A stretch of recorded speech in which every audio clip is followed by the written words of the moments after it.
आओ पढ़ें हिंदी में। आज मैं आपको पढ़ाऊंगी अव्ययी भाव समास। आज हम पढ़ेंगे अव्ययी भाव समास। अव्ययी भाव समास में क्या है, जो पूर्व पद है वह प्रधान होता है।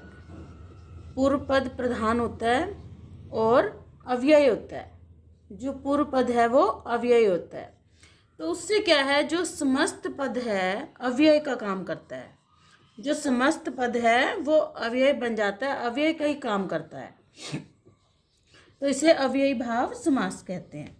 तो चलिए उदाहरण आपको देकर मैं समझाती हूँ। आजन्म, आजन्म, जन्म से लेकर, इसका विग्रह होगा जन्म से लेकर, जन्म से लेकर। तो यह कौन सा समास हुआ? अव्ययी भाव समास। आजन्म, देखिए ये अव्यय है, आजन्म। तो यहाँ पर समस्त पद जो है वो अव्यय का काम कर रहा है। तो यहाँ पर कौन सा समास हुआ? अव्ययी भाव समास। कौन सा समास हुआ? अव्ययी भाव समास। चलिए और उदाहरण करते हैं हम। यथा समय, यथा समय। तो देखिए इसका विग्रह करेंगे समय के अनुसार, समय के अनुसार।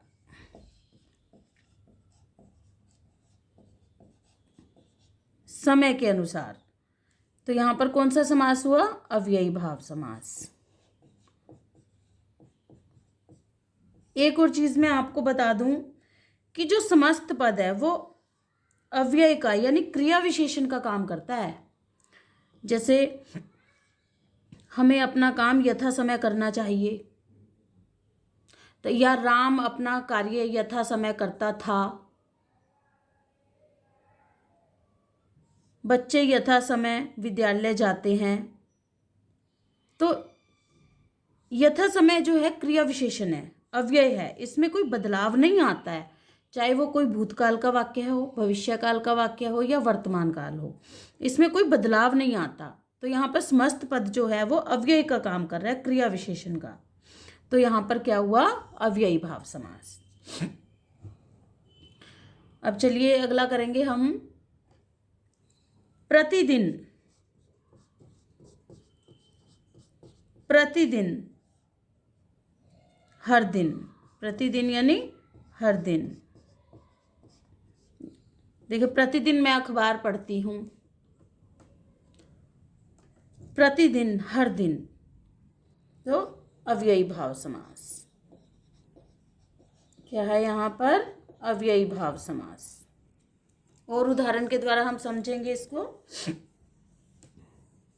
इसमें क्या है, जो पूर्व पद है अव्यय है, तो उससे क्या समस्त पद अव्यय का ही काम करता है। तो इसलिए यहाँ पर अव्ययी भाव समास बनता है। बेशक, ये जो शब्द हैं, भूतकाल हो, भविष्य हो या वर्तमान काल हो, इन शब्दों में कोई बदलाव नहीं आता है। वाक्य में लिंग हो, स्त्रीलिंग हो, पुल्लिंग हो, वाक्य में अगर स्त्रीलिंग का कोई वाक्य है उसको आप पुल्लिंग लगाकर उसको बदलते हैं, तो इन शब्दों में कोई बदलाव नहीं आता है। ये अव्यय शब्द होते हैं, अविकारी शब्द होते हैं, यानी क्रिया विशेषण है ये। बेशक, शक के बिना, शक के बिना। बेशक, देखिए ये बे यहाँ पर उपसर्ग है, एक तरह से बे है उपसर्ग, ये पूरा जो है क्रिया विशेषण है, अव्यय है। तो यहाँ पर कौन सा समास हुआ? अव्ययी भाव समास।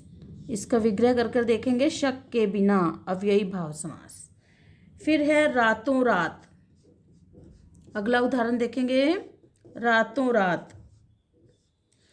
इसका विग्रह करेंगे रात ही रात में, रात ही रात में। तो इसका कौन सा समास हुआ? ये अव्ययी भाव समास। कौन सा समास हुआ? अव्ययी भाव समास। अगला करेंगे हम आमरण। आमरण। देखिए इसका विग्रह करेंगे मरण तक, मरण तक। देखिए देखिए इसमें आ जो है उपसर्ग है, ये जो पूरा पद है ये क्रिया विशेषण है, अव्यय अव्यय है ये। मरण तक अव्ययी भाव समास। कौन सा समास हुआ ये? अव्ययी भाव समास। चलिए अगला हम करेंगे, एग्जाम्पल है यथाशक्ति। यथाशक्ति यानी शक्ति के अनुसार, इसका विग्रह होगा शक्ति के अनुसार।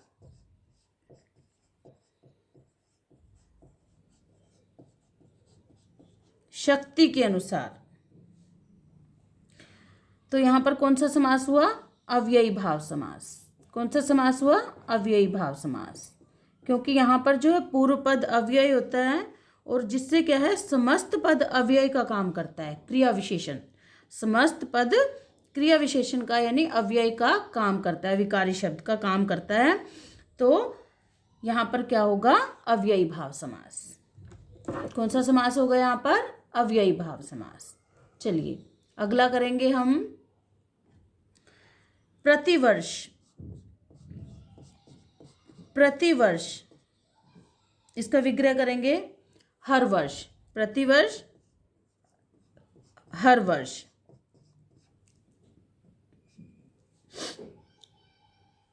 अव्ययी भाव समास। इसको वाक्य में प्रयोग करके देखें। प्रतिवर्ष को कोई बदलाव नहीं आता है, चाहे वो भूतकाल का वाक्य में प्रयोग करिए, चाहे वर्तमान काल के वाक्य में प्रयोग करिए, चाहे भविष्य काल के वाक्य में प्रयोग करिए। प्रतिवर्ष जो शब्द है अविकारी शब्द है, अव्यय है। इसमें जो पूर्व पद है वो अव्यय है, तो समस्त पद अव्यय बन जाता है, अविकारी क्रिया विशेषण यानी बन जाता है, और पूरा पद जो है अव्यय का काम करता है, तो इसलिए यहाँ पर अव्ययी भाव समास है। और हम एक दो उदाहरण आपको देकर समझाएंगे। देखिए इसको लिख के प्रैक्टिस करिए आप कॉपी में, तो आपको ज़्यादा क्लियर होगा। बेमतलब। बेमतलब मतलब के बिना। मतलब के बिना। मतलब के बिना। अब देखिए ये क्या है? ये पूरा पद जो है अविकारी शब्द यानी अव्यय का काम कर रहा है। इसमें जो पूर्व पद है ये बे, देखिए बे यहाँ पर जोड़कर, बे मतलब के साथ जो है बे जोड़कर बे मतलब बन गया, यानी ये पूरा पद जो है अव्यय बन गया है। तो यहाँ पर कौन सा समास हुआ?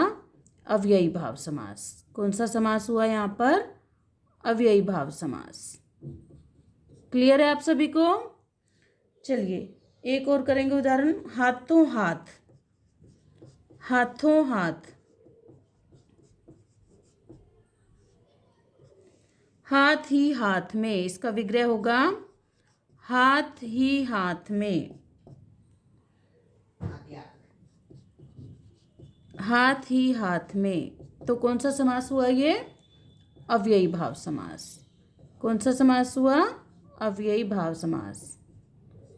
जैसे सब्जी वाले के फल हाथों हाथ बिक गए, तो ये अविकारी शब्द है, ठीक है, तो ये अव्ययी भाव समास हुआ। फिर है बेकसूर।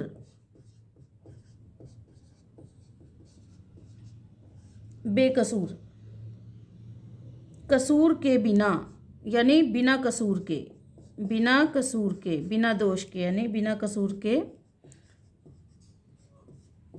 तो ये क्या है? अव्यय का काम कर रहा है यहाँ पर, तो इसलिए ये समस्त पद जो है अव्यय बन जाएगा, और यहाँ पर समास कौन सा होगा? अव्ययी भाव समास। तो आपको ये क्लियर हुआ बच्चों? तो अगर आपको ये वीडियो अच्छा लगा हो, आपको समझ आया हो, तो इस वीडियो को लाइक करें, शेयर करें, और डिस्क्रिप्शन में मैंने इसका लिंक दे दिया है, उसमें आपको इसकी वर्कशीट मिलेगी जिसको आप कॉपी पर लिखकर प्रैक्टिस कर सकते हैं। और तब भी ना समझ आए तो वीडियो को दोबारा देखें, स्पष्ट हो जाएगा आपको। और इस चैनल को सब्सक्राइब करना ना भूलें, ओके बेटा, आपका दिन शुभ हो।